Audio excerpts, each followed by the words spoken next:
धुआं उठता रहा, हकीकत जलती रही, सुरक्षा सोती रही, सियासत पलती रही। नमस्कार दोस्तों, मैं हूं दीक्षा और आप देख रहे हैं 4 PM गुजरात।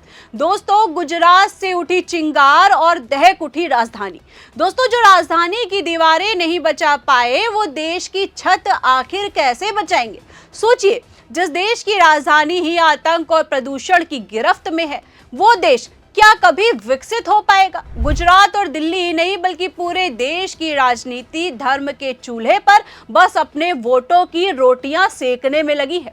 पिछले हफ्ते जब राजधानी दिल्ली के ऐतिहासिक लाल किले के पास उस कार धमाके की खबर आई, तब तमाम सवाल खड़े हुए। तब अधिकारियों ने स्वीकार किया कि जिस आईईडी का इस्तेमाल हुआ था वो पूरी तरह विकसित ही नहीं था, यानी गलत बम था, जिसे तत्कालीन दबाव और जल्दबाजी में इस्तेमाल कर लिया गया। हम आपको बता दें कि गलत बम का मतलब ये है कि विस्फोटक की मात्रा, छर्रों की व्यवस्था, टाइमर डिवाइस या गड्ढे बनाने की शक्ति कुछ भी डिजाइन के मुताबिक नहीं था। फॉरेंसिक टीम कह रही है कि विस्फोट इतना कमजोर था कि कोई गड्ढा ही नहीं बना और छर्रे भी नहीं मिले। विस्फोट उस i20 कार में हुआ है जिसे उमर नबी नामक आरोपी चला रहा था, जो जम्मू कश्मीर के पुलवामा जिले का रहने वाला बताया गया है। शुरुआती जानकारी यह है कि कार में 3 लोग सवार थे, लेकिन आगे की जांच में सामने आया है कि सिर्फ उमर ही वाहन में था। जांचकर्ताओं को उसकी वाहन मुमकिन गतिविधियों की 11 घंटे तक की लोकेशन मिली है। धमाके से पहले लगभग 3 घंटे कार पार्क करके रुकी हुई थी और आरोपी इंटरनेट पर यह जानने की कोशिश कर रहा था कि फरीदाबाद में उसके सहयोगी पकड़े गए हैं या नहीं। खुफिया एजेंसियों का मानना है कि इसी गिरफ्तारी की खबर ने उसे हड़बड़ाने पर मजबूर कर दिया और जिस आईईडी को वो ले जा रहा था वो तय समय से पहले ही फट गया। उसकी पूर्ण क्षमता उतनी नहीं थी और धमाका उतना विनाशकारी नहीं बन पाया। अब बात करें कि अधूरा बम ही क्यों बना।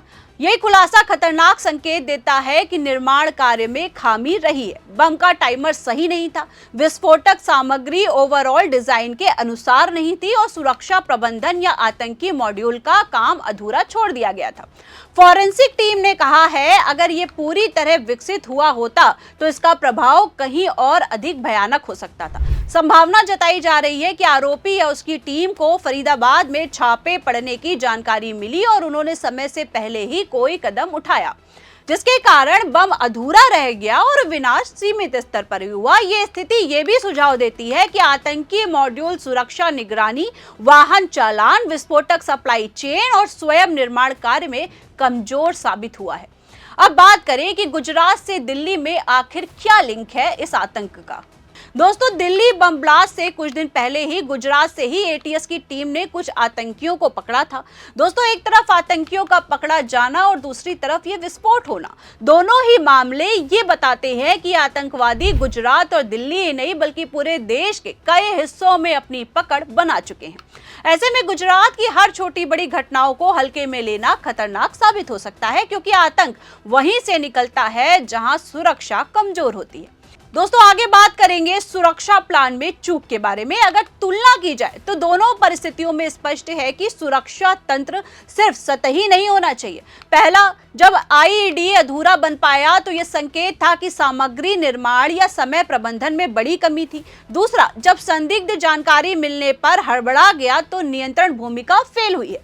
सिस्टम की यही चूक हमें याद दिलाती है कि चाहे औद्योगिक सुरक्षा हो या आतंकी सुरक्षा हो, दोनों में मानव सजगता, वाहन चालान निगरानी, सीमा सुरक्षा, सूचना आधारित कार्रवाई और तकनीकी फॉरेंसिक तत्परता बराबर महत्वपूर्ण है। अब अगर बात करें जनता और जागरूकता के बारे में, तो इस पूरे सिलसिले में जनता की भूमिका नजरअंदाज नहीं हो सकती। एक सामान्य नागरिक या वाहक चालक यदि संदिग्ध वाहनों, अनियंत्रित कारखानों, संदिग्ध सामग्री को पहचान सके और सूचना दे सके तो घटना की संभावना काफी कम हो सकती थी। फॉरेंसिक जांच और समय सारणी का सुधार खासा जरूरी है। औद्योगिक क्षेत्र और आंतरिक सुरक्षा को एक दूसरे से जोड़ना होगा, क्योंकि आज सुरक्षा सिर्फ सीमा पर नहीं है, हमारी गलियों में भी बनती या टूटती है। लाल किला कार ब्लास्ट की कहानी सिर्फ एक धमाके की नहीं बल्कि किसी अधूरी साजिश की खौफनाक कहानी है।